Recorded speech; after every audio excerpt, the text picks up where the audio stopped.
Far above the ruined world, the last of humanity lived in a floating city called Misgun. Kanata and the others attended school in the Sky Wizard Division. One day, Chloe met with Freya to deliver documents regarding Fireteam E601, a squad made up of lower-class students. The first member was Rico. Chloe asked if Rico had issues with delusions, but Freya told her not to question it and simply read the documents. Rico ranked near the bottom of the Sky Wizard Division. People even labeled her class as Class F due to their poor performance. The general public considered someone like her a failure, but Rico believed herself to be a goddess hero destined to save the world. Chloe noted that Rico's 3 requests for resubmission had been rejected, with the comment that instead of apologizing for missing tasks, Rico should have apologized for not completing her homework. The second member was Lekti. She was a girl who dreamed of becoming a sky wizard to protect the people of Misgun by fighting the demon beetles. Although she admitted the thought frightened her to the point of shivering, she found joy in the idea of protecting others. Lekti was seen as someone very responsible. However, Freyan commented that kind-hearted children were often the ones to fall first. Those without magic were fated to lose their memories after being killed by the beetles. That was why Lekti wanted to fight for those who had already lost everything. She was easily nervous and anxious, and her entrance exam results were poor. Still, Lekti came from a family known for their twin-blade magic sword style, and her sincerity could not be overlooked. She hoped her future as a sky wizard would shine brightly. The final member of Fireteam E601 was their leader, Miss Aura. In her very first semester during practice exams, she lost 57 times and never secured a single victory. In the following evaluations, she lost 10 more times without a single win. During her second semester, the losses continued and she was defeated 57 more times, bringing her record to 124 consecutive defeats. In short, Miss Aura was recommended to voluntarily withdraw from the academy. Chloe suspected that Miss Aura was struggling with obstacles she could not overcome. Rico, Lekti, and Miss Aura were considered the weakest group in Fireteam history, earning Fireteam E601 the title of the worst. Freya asked Chloe to do something about them. Chloe admitted that it seemed normal instructors were not able to help. Freya warned her that this was not just a request, but an order. As the head of the Sky Wizard Division, me and Chloe had no choice but to accept. Meanwhile, Lloyd spotted Kanata in the storage room and asked what he was doing.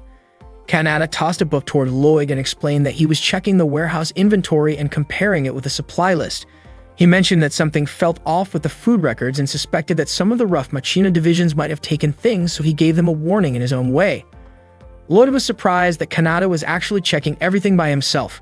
Kanata admitted it had taken him the entire night. Lloyd was shocked, since normally it would take 10 people 3 full days to get it done. Lloyd then told him that the leader of the Sky Wizard Division wanted to see him in the office during the lunch break. After that, Kanata hurried out of the storage room, hopped on the train, and got off at ground station. As he walked toward the office, he accidentally bumped into Miss Aura, who was rushing past him.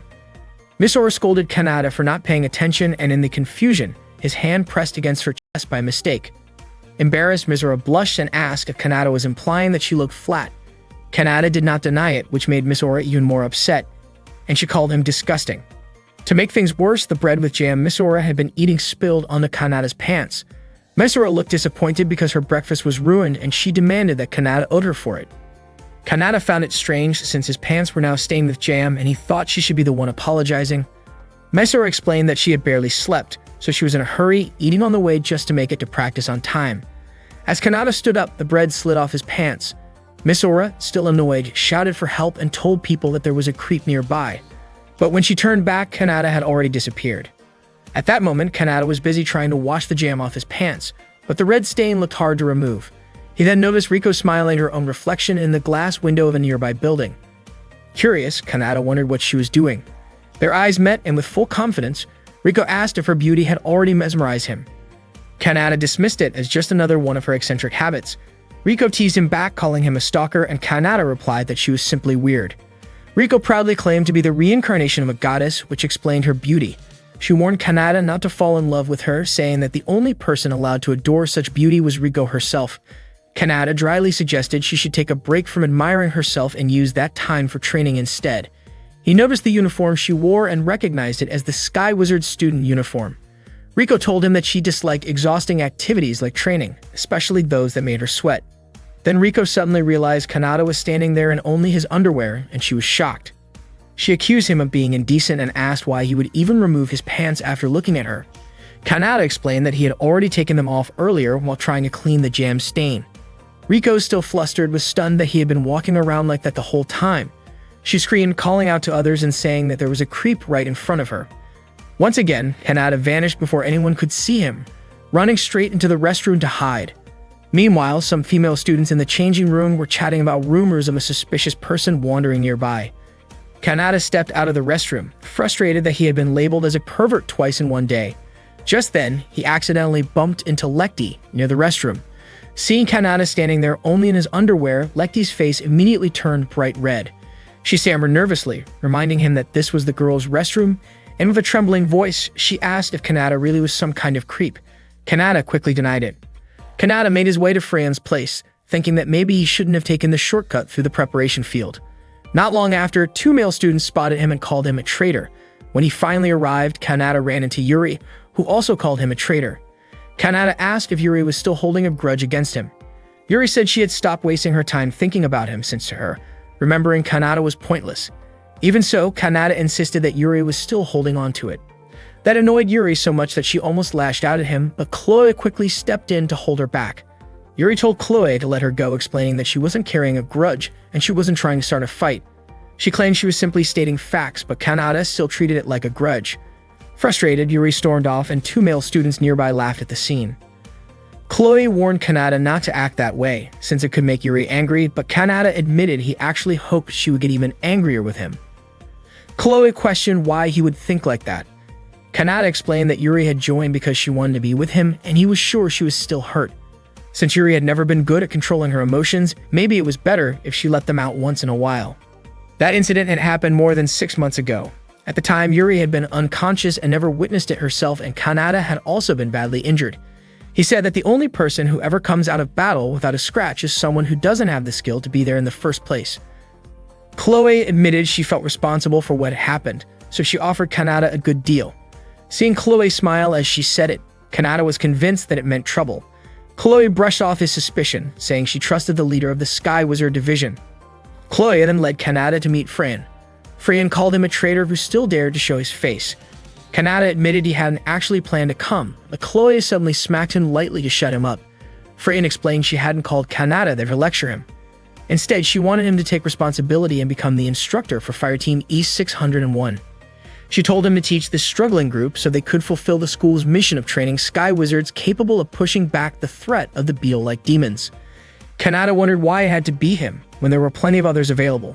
Chloe explained that everyone else was already assigned for the season, and besides, she personally wanted Kanata to do it.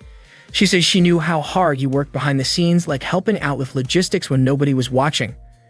Kanata agreed to at least read the file, but when he looked at it, he was shocked to see how terrible Fireteam E601's results were.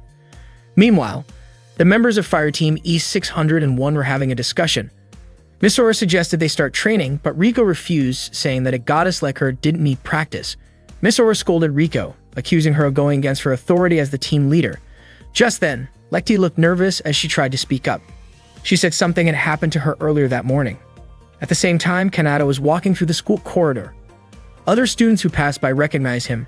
Everyone knew he was from the regular division, and most of them considered him a traitor. They wished he would just stay away from them. But to their surprise, Kanata casually asked them where the Fireteam E601 room was. The students mocked the group, calling them losers. Back with the team, Lekti admitted she had run into someone unsettling earlier that morning. Rico said the same thing had happened to her. And then Mizora added that she too had met a creepy person who had spilled bread and jam on his own pants, which she found disgusting and humiliating to even recall. Instead of solving the mystery, Rico and Mizora started arguing, and Lekti tried her best to calm them down. Not long after, Kanata entered their room. He introduced himself as the instructor of Fireteam E601, explaining that he was a second-year student in the regular Sky Wizard Division and that he was 17 years old. Mizora immediately recognized the name and labeled him a traitor. Rico said she had also heard about him, while Lekti was confused and asked if Mizora really knew him. Mizora confirmed it, calling Kanata both a well-known traitor and someone suspicious. Rico and Lekti agreed with her, convinced he was the same unsettling person they had all run into. The three of them instantly activated their weapons and pointed them at Kanata. Kanata stood there, baffled at why they were calling him that. For context, Miss Gun was a floating city dedicated to training Sky Wizards. It hovered about 3,000 meters above sea level, with a population of around 6,000 people. About 90% of them were wizards like Kanata and the others. A long time ago, humanity was forced to abandon Earth because the land had been overrun by armored insect-like demons.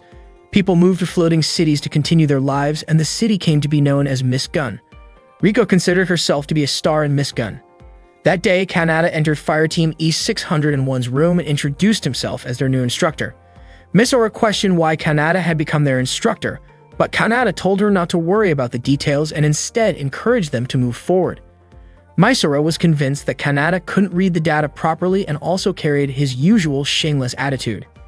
Kanata recognized Mizora's name as a second-year student in the Sky Wizard Preparatory Division. She was 14 years old, her class performance grade was D, her practical training grade was E, and the review report even recommended that she voluntarily withdraw from the academy. Misora argued that her abilities couldn't be measured by test results alone, but Kanata didn't seem to believe her. Misora blushed under his gaze, unable to stand it any longer, and quickly walked away. Riko remarked that Misora was just a low-level student, which explained her poor grades. She then tried to introduce herself to Kanata, but he already knew about her.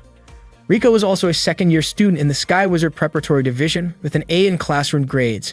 However, because she missed her homework, her practical training grade was marked as an F. Normally, E was the lowest grade, but for some reason, Riko had received an F. Riko admitted that she couldn't leave her hair messy, so she had skipped it. Kanata then pointed out that Lekti was another second-year student in the Sky Wizard Preparatory Division with equally poor grades that rivaled Mizora's. Her practical exam results were unstable, as she would win and lose against the same opponents. Hearing this, Lekti felt guilty and apologized. Just as Kanata was about to begin teaching, Mizora voiced her objection, saying she didn't want a so-called traitor instructing them. Lekti, confused, asked why Kanata was being called a traitor. Misora explained that about 6 months earlier, Kanata had fought against several insect demons and managed to escape unharmed.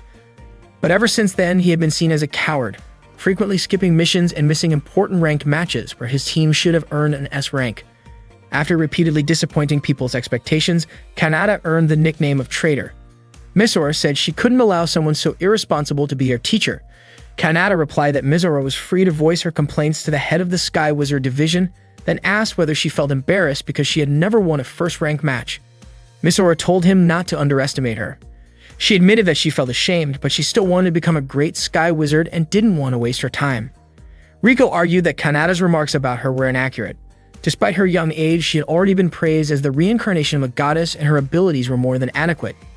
Lekti added that she didn't want to skip the training either.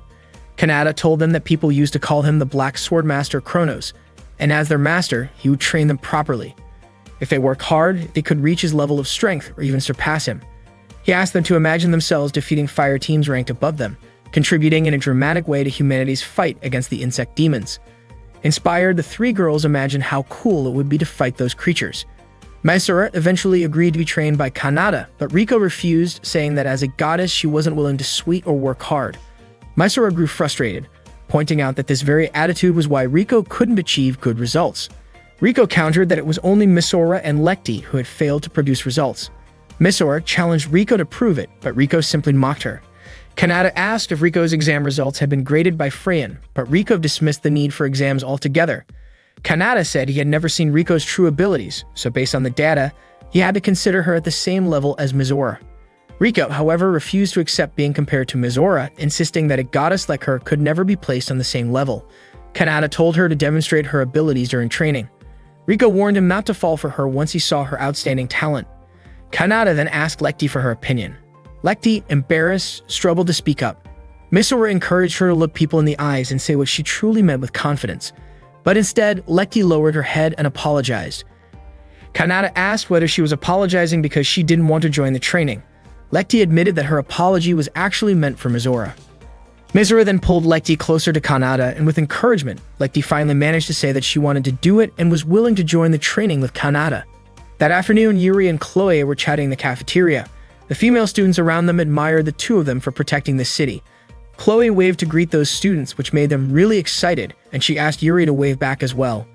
Yuri admitted she still was not used to being treated like that. Chloe asked if Yuri had gone back to drinking tea since coffee always seemed too bitter for her, and it looked like Yuri had not changed at all. Yuri then asked if Kanata was still considered on sick leave. Chloe pointed out that Yuri had already asked the same thing 6 times that week. Chloe explained that Kanata did not seem ready yet for a real mission, but for the moment, he was assigned as an instructor for an E-ranked fire team, and that had been Chloe's request. Yuri was shocked to hear that. She did not understand it, and in her mind, Kanata was not helping her fire team when he had the chance. Instead of supporting their logistics, he chose to go teach others, which felt selfish to her. Chloe reminded her not to speak poorly about Kanata. Chloe explained that keeping the peace was their duty as sky wizards, and she was sure Kanata felt the same.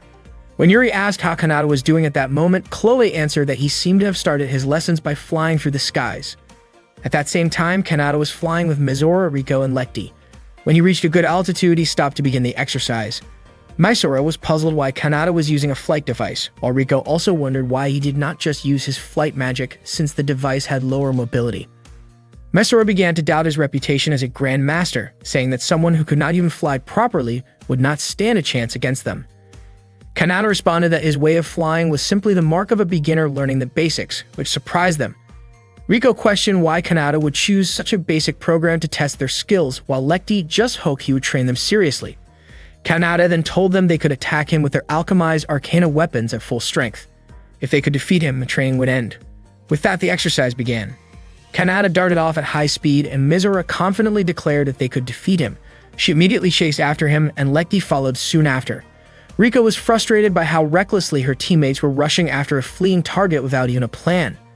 Seeing Mizora chasing him, Kanata thought to himself that their team truly lacked coordination, though he admitted that Mizora's speed was not bad at all. He shouted back, asking if she really thought she could catch him alone. Mizora said she was certain, even claiming that Kanata should not be upset if she managed to land a hit. Kanata pushed his speed higher, but Mizora stayed on him, surprising him with her stamina. Before long, Mizora activated her arcana weapon, a magic sword cannon called Ragrid. She swung it toward him but kept missing. Kanata noticed that she was not able to make sharp adjustments if she only kept striking wildly. Mizora grew more exhausted but refused to stop. At that moment, Kanata prepared to fire a shot of his own.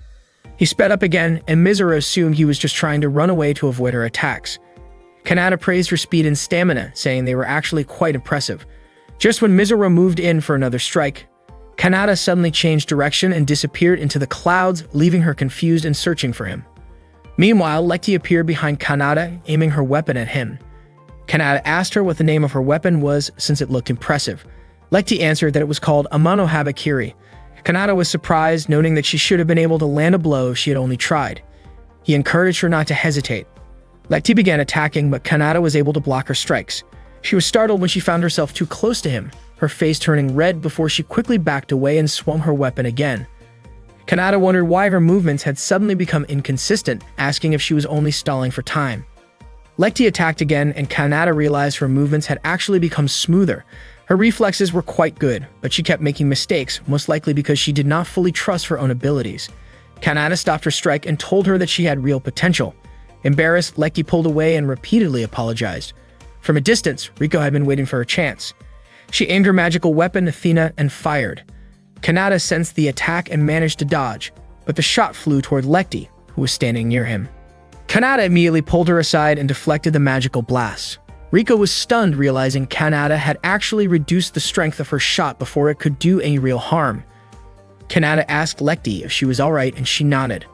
According to Kanata, it had been a good shot, and when an attack was too precise, it actually became easier to dodge. Riko wondered why that was the case, and Kanata explained that her aim was not bad, but her intention to strike felt as obvious as sending a telegram. He then asked if Lekti and Riko had tried combining their movements while flying. Lekti admitted that she had been very scared. Riko pointed out that Lekti's movements were smoother compared to Mizora's, who always seemed restless and scattered wherever she was. Because of that, Riko said it was natural for her to try sensing with Lekti in order to land better shots. Kanata questioned why, if Riko could calculate things so thoroughly, she did not seem concerned about her own teammates. Riko claimed that she was a goddess, uninterested in ordinary human matters. Meanwhile, Mizora kept shouting while searching for Kanata. She was annoyed and exhausted since she still had not found him. Later that night, while Mizora, Lekti, and Riko were changing clothes together, Mizora admitted she was upset because they had failed to catch Kanata, even though there were 3 of them. Lekti apologized, saying her skills were not good enough. When she noticed Mizora struggling to unfasten her bra, Lekti helped her. Mizora thanked her and said it was not her fault, admitting she might not have given Lekti any useful directions. Riko then commented that fire team leaders should be able to assess the battlefield properly, unlike what Misora had done. She also contrasted that with herself, who she described as beautiful. Misora became irritated by Riko's words. Riko told Misora not to feel down since it was only natural that she was taller and more developed physically, claiming that was what separated ordinary people from a goddess. Misora replied that she was not upset and that such things did not matter to her. However, when she noticed Lecty's figure, she was surprised and started crying, not believing how Lecty could be more developed than her. Riko reassured her that such differences had nothing to do with someone's abilities as a sky wizard. Misora was touched by her words, but at the same time, seeing both Riko and Lecty made her feel uneasy. What bothered her even more was when Riko playfully described Misora's body in a mocking way, which made Misora scold her. Lecty quickly tried to calm both of them down.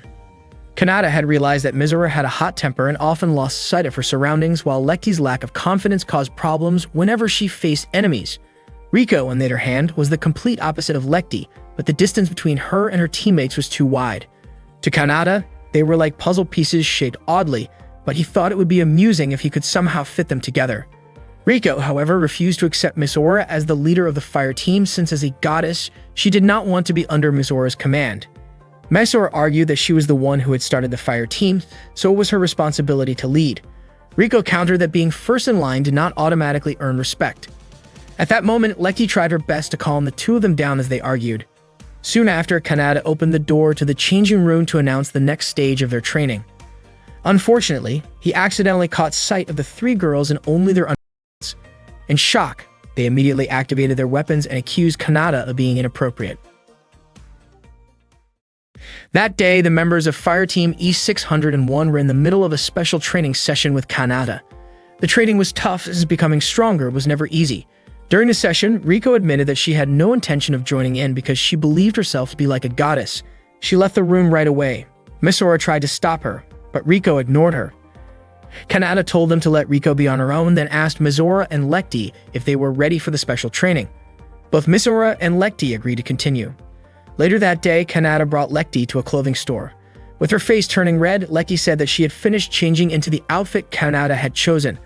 When Kanata pulled open the curtain of the changing booth, Lecty was startled.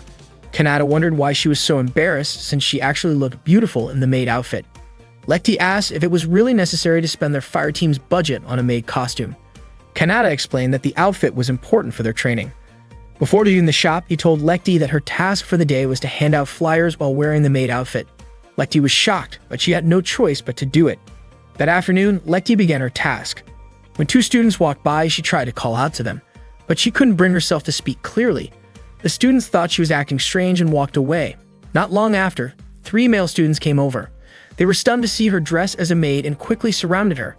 The flyers scattered to the ground and Lecty politely encouraged them to take one. The students happily picked up the discount coupons and thanked her. Lecty was surprised that she had actually managed to hand them out.